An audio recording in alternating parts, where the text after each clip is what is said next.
Alerta Geral. Bate-papo político. Com jornalistas Luzenor de Oliveira e Beto Almeida.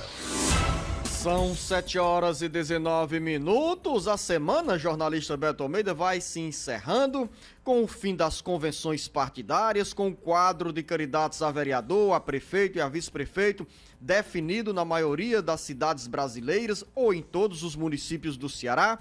E a expectativa se volta agora para a apreciação dessa lista de nomes inelegíveis entregues pelo Tribunal de Contas do Estado do Ceará, TCE, ao Ministério Público Eleitoral e ao Tribunal Regional Eleitoral. São pelo menos 3.100 gestores ou ex-gestores de contas em municípios do estado do Ceará e também ex-gestores de contas estaduais que entraram na lista de inaptos para as eleições deste ano. Mas mesmo assim, Beto Almeida, muita gente pediu o registro da candidatura e vai brigar na justiça para, se entrar na lista do TCE, do Tribunal Regional Eleitoral, brigar e tentar garantir o registro da candidatura. Uma candidatura, Beto Almeida, que começa no início questionada. Bom dia, Beto Almeida.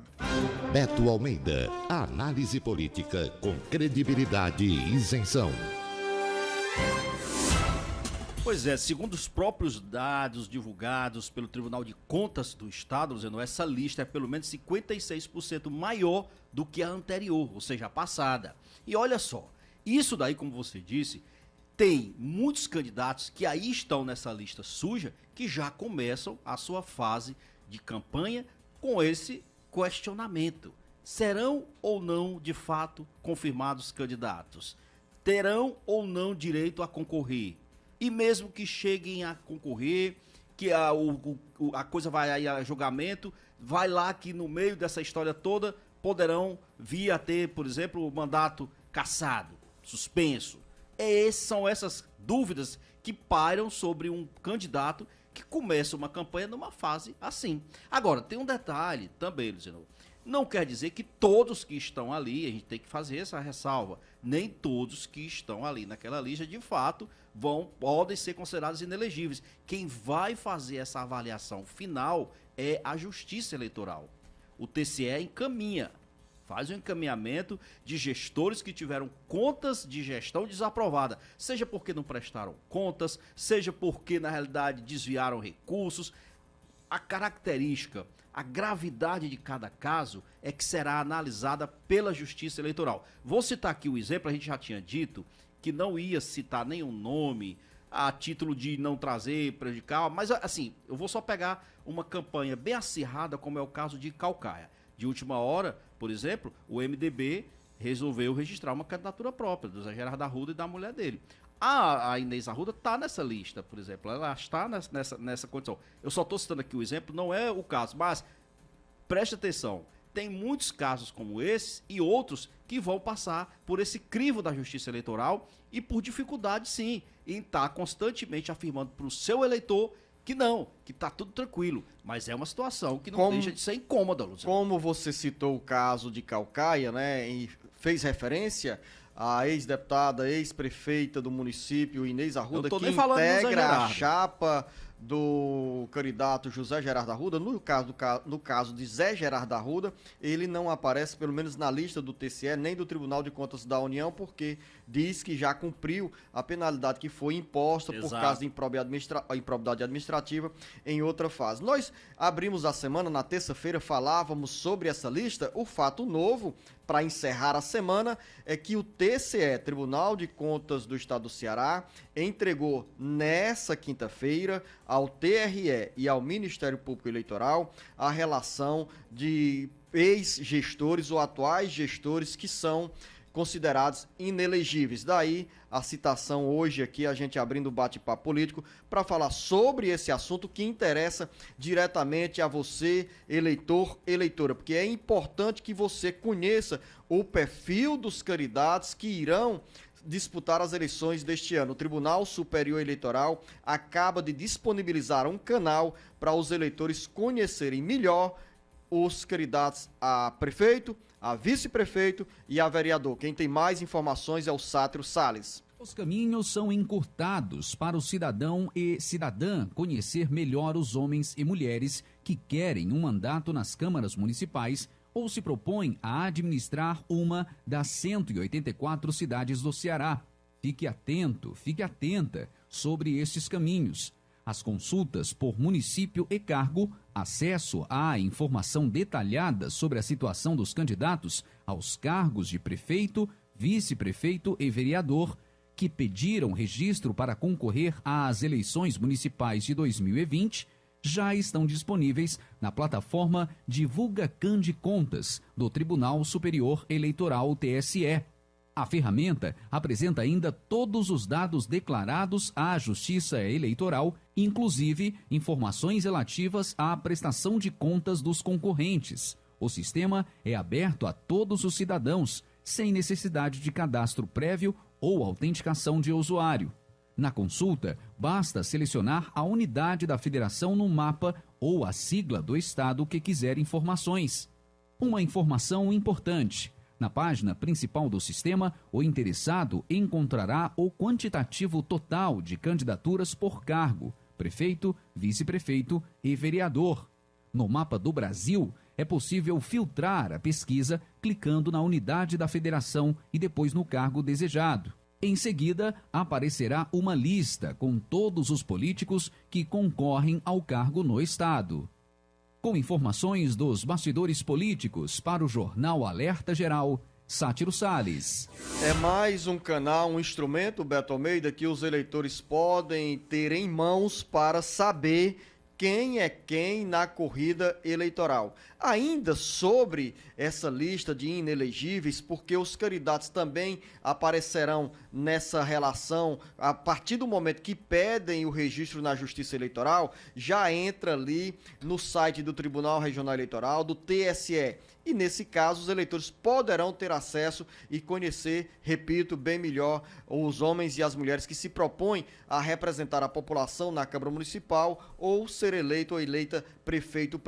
Agora tem que ter também cuidado, porque a partir da divulgação desses nomes de ex-gestores que tiveram contas desaprovadas, que aparecem na chamada lista suja, tem casos, Beto Almeida, de muita exploração, de excessos na adjetivação, que os adversários pegam os nomes e colocam ali como inelegíveis ou partem do pressuposto que já tem uma condenação, quando na realidade o impedimento só se dará deste candidato ou da candidata quando forem julgados todos os recursos no âmbito da Justiça Eleitoral. E nesses casos tem também, Luziano, aqueles políticos, por exemplo, que já cumpriram os 8 anos de inelegibilidade. Inclusive, casos específicos que a gente até já tratou aqui, por exemplo, daquele candidato que, se fosse a eleição, por exemplo, prevista para outubro, como estava, ele seria inelegível. Como foi empurrada para novembro, dia 15, alguns desses candidatos estão aí liberados, mas muita gente continua a usar, por exemplo, de má fé e divulga informações que não fazem sentido. Então o eleitor também precisa ficar atento a isso, para não acreditar em tudo que houve. Na dúvida, Luziano, entra lá, vai no site do TSE, no site oficial, tem uma lista que o TSE está atualizando. Então, não dê ouvido somente ao que nós estamos falando aqui, não. Eu acho que o eleitor e o nosso ouvinte é bem inteligente o suficiente, Luziano, para ouvir e ao mesmo tempo tirar a prova dos novos, acessando, por exemplo, os canais oficiais. Esse é um bom exemplo. TSE. E essa sua recomendação é de extrema relevância porque faz com que as pessoas não caiam nas chamadas fake news, notícias falsas. São 7h27. Curiosidade, jornalista Beto Almeida, na região do Vale do Jaguaribe, pelo menos é a primeira cidade, Jaguaretama, que aparece com candidatura única à prefeitura. Quem tem as informações é o repórter Carlos Silva.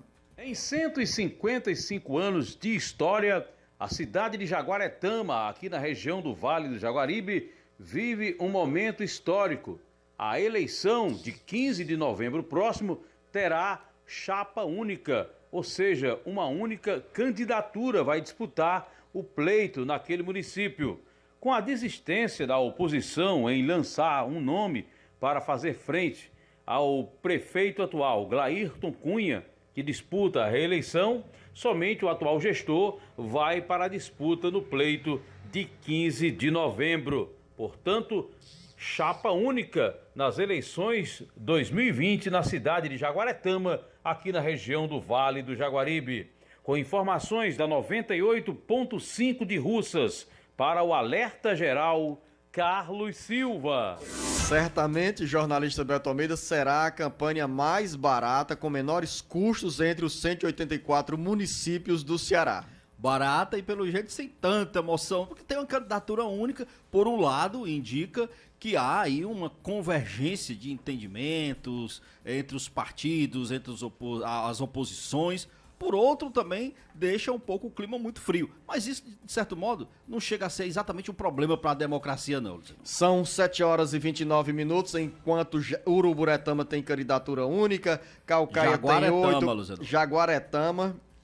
Jaguaretama tem candidatura única à prefeitura, Fortaleza tem 10 candidatos, Caucaia, que é o segundo maior colégio eleitoral do Ceará, com 222 mil eleitores, tem pelo menos 8 pretendentes à prefeitura. E daqui a pouco, dentro do bate-papo político, Beto? Vamos falar, Luciano, sobre essa visita surpresa do presidente Jair Bolsonaro lá ao Cariri. Teve muita aglomeração, mas o clima lá é de pré-campanha já, viu? E também vamos falar sobre os transtornos enfrentados pelos segurados da Previdência Social, que na primeira semana de reabertura das agências do INSS, simplesmente não encontraram perícia médica. Daqui a pouco.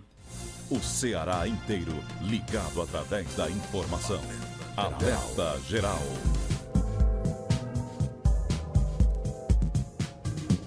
Alerta Geral.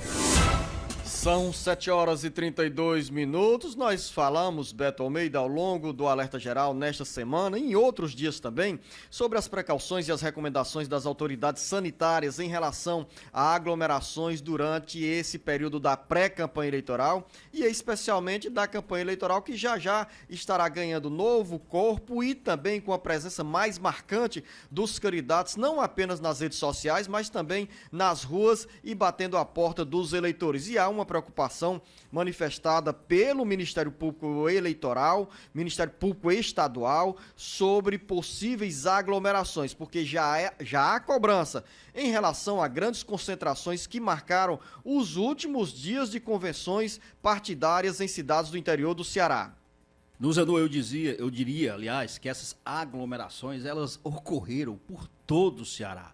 As manchetes das últimas horas, por exemplo, apontam que o Ministério Público vai investigar aglomerações das convenções de Juazeiro do Norte, especificamente para as convenções realizadas pelo PTB, pelo PSDB e pelo PSB. É bom que o faça, mas que não se restrinja apenas a essas 3 convenções no município de Juazeiro do Norte. Porque, na realidade, Luciano, houve aglomeração e o Ministério Público Eleitoral, o Ministério Público Estadual sabe disso em todos os municípios, em praticamente todos. Eu não vou dizer aqui 100%, porque não dá para fechar. Por exemplo, Jaguaretama teve candidatura única, com certeza não precisou de aglomeração. Mas, no geral, onde houve mais de uma candidatura, a tendência foi isso, pelas aglomerações. Por que eu acho que o Ministério Público, Luciano, tem que, de fato, dar uma resposta enérgica, forte e decisiva? Porque a campanha vai começar para valer mesmo a partir do dia 27.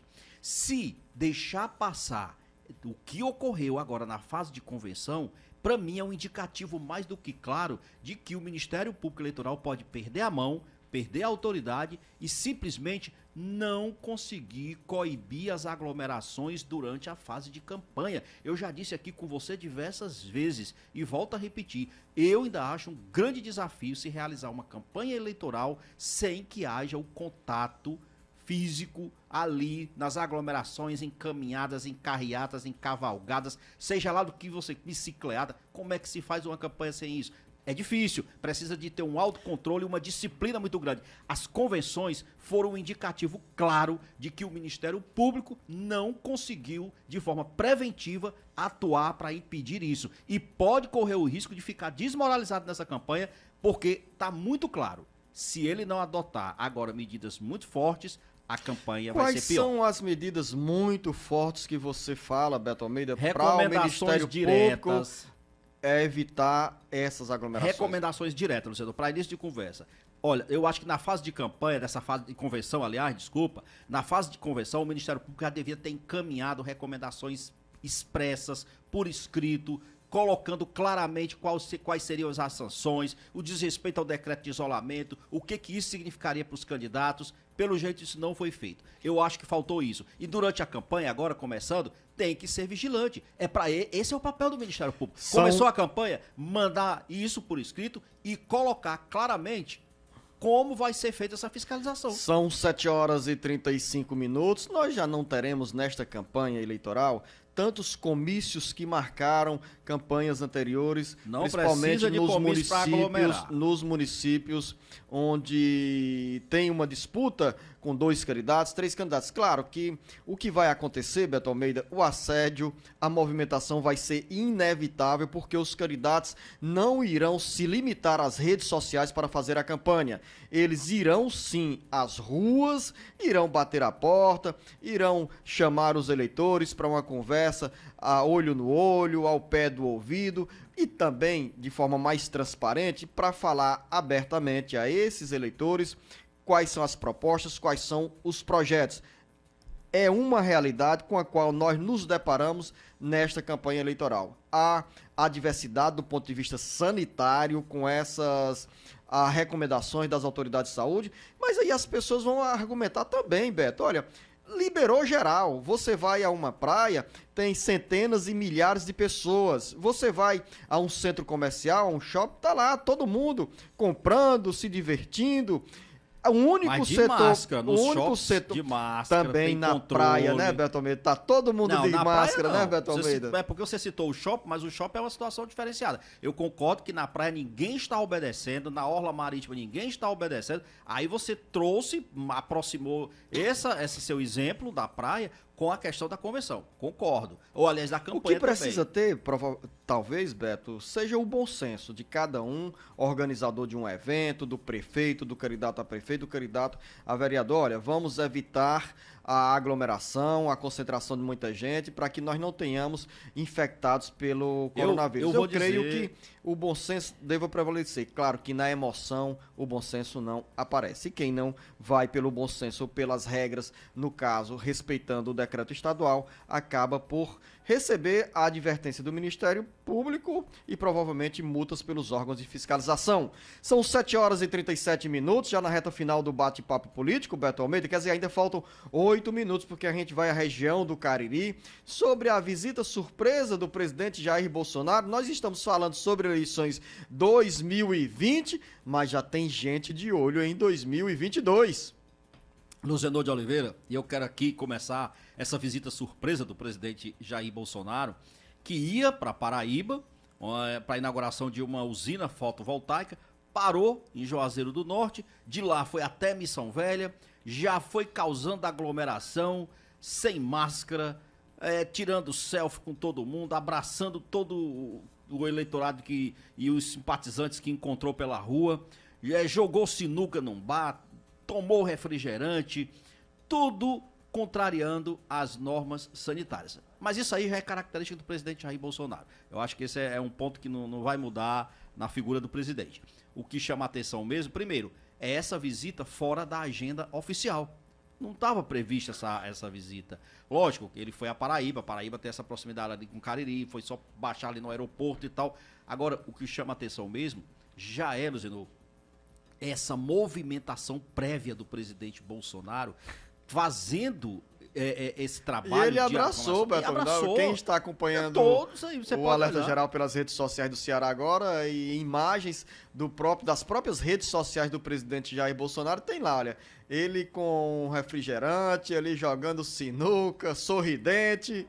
Tudo em ritmo mesmo de 2022. Ritmo de 2022, ou seja, é o Bolsonaro fazendo o que sabe de fazer, o que sabe melhor, que é exatamente esse contato, como ele disse, com o povão. E lógico, Luzenor de Oliveira, ele escolhe o Nordeste para fazer esses pousos aí não previstos, essas viagens não oficiais, porque é uma região em que ele precisa garantir muito votos aqui. Lembre-se, em 2022 nós teremos outros candidatos que tem uma forte identificação com a região Nordeste. A gente já tem aí, com certeza, Ciro Gomes, que será um dos candidatos, muito provavelmente porque não pensar do presidente Lula, do ex-presidente Lula, e Jair Bolsonaro sabe que precisa ter essa atuação forte para tirar votos suficientes na região, que pode ser decisivo. São 7h40. Eu quero encerrar essa conversa do bate-papo político, Beto, falando sobre a semana que termina com impasse, com transtornos para os segurados da Previdência Social que precisam fazer perícia, e as agências foram reabertas para o atendimento presencial com muitas limitações e sem o atendimento na área da perícia médica. O Sátiro Salles chega agora com informações. Os segurados da Previdência Social que tanto esperaram pela reabertura das agências do INSS terminam a semana com muita frustração. A retomada do atendimento presencial ficou pela metade, sem trabalho de perícia, muitas queixas e reclamações. E para quem espera perícia, os médicos se antecipam para deixar bem claro: não irão voltar ao trabalho tão cedo. A Secretaria Especial de Previdência e Trabalho determinou que os médicos federais retomassem nesta quinta-feira o atendimento presencial, mas os peritos contestam as condições de trabalho e descartam o retorno às atividades diante das condições sanitárias inadequadas.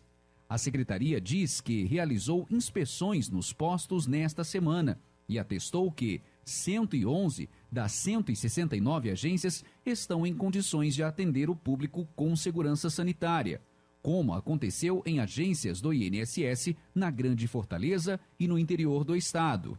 O vice-presidente da Associação Nacional dos Médicos Peritos da Previdência Social, Francisco Alves, disse que os médicos continuarão em trabalho remoto até que o INSS garanta a segurança sanitária adequada aos profissionais e ao público. O INSS sabe disso, mas está mentindo para a população ao dizer que os atendimentos presenciais vão voltar hoje, afirmou. O desentendimento deixa desamparados milhares de segurados no Ceará, que precisam passar por uma perícia médica. Com informações da Previdência Social para o Jornal Alerta Geral, Sátiro Salles. Apesar, repito, Beto Almeida, da reabertura das agências do INSS na última segunda-feira, o serviço de perícia médica está parado, pois os médicos, como relatou o Sátiro Salles, se recusaram a retornar ao trabalho, alegando insegurança para os servidores. Representantes da Associação Nacional dos Peritos Médicos Federais e do INSS começam na próxima segunda-feira a inspeção conjunta em agências da Previdência Social no Ceará para avaliar a estrutura e as condições de segurança para o reinício das atividades da perícia médica, que é essencial para liberar os segurados com problema de saúde para retornarem ao trabalho ou para continuarem recebendo o benefício de assistência. Você sabe qual é a maldade maior que eu vejo, Zenô, do governo federal, do Ministério, né, da Previdência, Zenô? É que esse não é o problema maior, ele é grave. Mas sabe qual é o problema maior? É que com isso não estão sendo concedidos, Zenô, por conta da não realização das perícias médicas e da reabertura, os médicos não voltaram a atender. Então estão suspensos o pagamento de muita gente que vinha recebendo o BPC, o benefício de prestação continuada, o pessoal que está aguardando, Luzenor. Eu conheço pessoas, Luzenor, eu conheço pelo menos 3 pessoas que estão hoje, por incrível que pareça, sem receber, foram suspensos porque simplesmente diz que não foi feita a perícia. Beto Almeida, tem uma informação importante sobre essa área. E gente que está aguardando há meses, 4, 5, 6 meses, Luzenor, para receber o auxílio doença. Se o INSS não tem condições, não tem estrutura de pessoal para pagar, aliás, para fazer a perícia médica, não maltrate esse trabalhador. Então vá pagando o valor que a pessoa solicitou, porque a culpa não é do trabalhador, a culpa e a responsabilidade e a incompetência é do INSS. Tem informações sobre esse assunto com o Vanderlei Moisés. Uma portaria do Diário Oficial da União dessa quinta-feira prorrogou o tempo de pagamento de antecipações para requerimentos do INSS que dependem de perícia médica para conclusão. Os pedidos de auxílio-doença e de benefício assistencial ao deficiente solicitados até 31 de outubro estão contemplados com antecipação até 31 de dezembro de 2020. Os requerentes de auxílio-doença pendentes de perícia médica têm garantida a antecipação do pagamento de um salário mínimo após incluir o atestado médico pelo aplicativo Meu INSS. Para benefícios acima deste valor mínimo, a diferença será paga após perícia médica presencial a ser agendada ou remarcada pelo Meu INSS ou telefone 135. No caso de perícias pendentes de avaliação do benefício de prestação continuada ao deficiente, o pagamento de R$ 600 mensais é garantido a partir de batimento de dados do cadastro único. Os critérios a constar no cadastro são requerentes com deficiência e renda familiar abaixo de 1/4 do salário mínimo. Com informações do Ceará Agora, Vanderlei Moisés para o Alerta Geral. 7h45 para encerrar, jornalista. Que isso se concretize, viu, Luciano? Porque uma coisa é o oficial, outra coisa é na ponta o cidadão que tenta ir para receber, quando chega no banco, o banco diz que não tem a ordem de pagamento do INSS. É uma bagunça, Luciano. Esse INSS é uma bagunça. É um desrespeito com o trabalhador. São 7h46. Essas informações do Vanderlei Moisés se referem a essa portaria emitida, publicada ontem no Diário Oficial da União, para, pelo menos, garantir aí esse pagamento aos beneficiários do INSS que dependem de perícia médica. Agora, o que o jornalista Beto Almeida falou é uma realidade.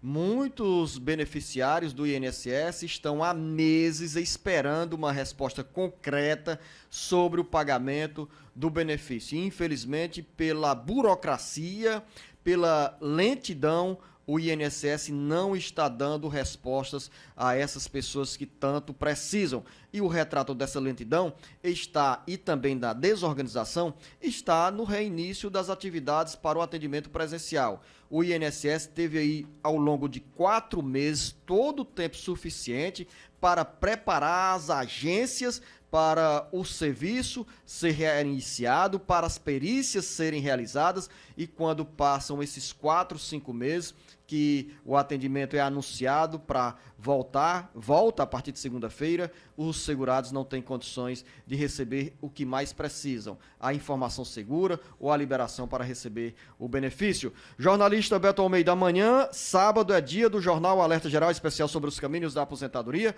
comigo o professor Tiago Albuquerque. A você, aos nossos ouvintes e internautas, um grande abraço. Um bom dia a todos e até segunda.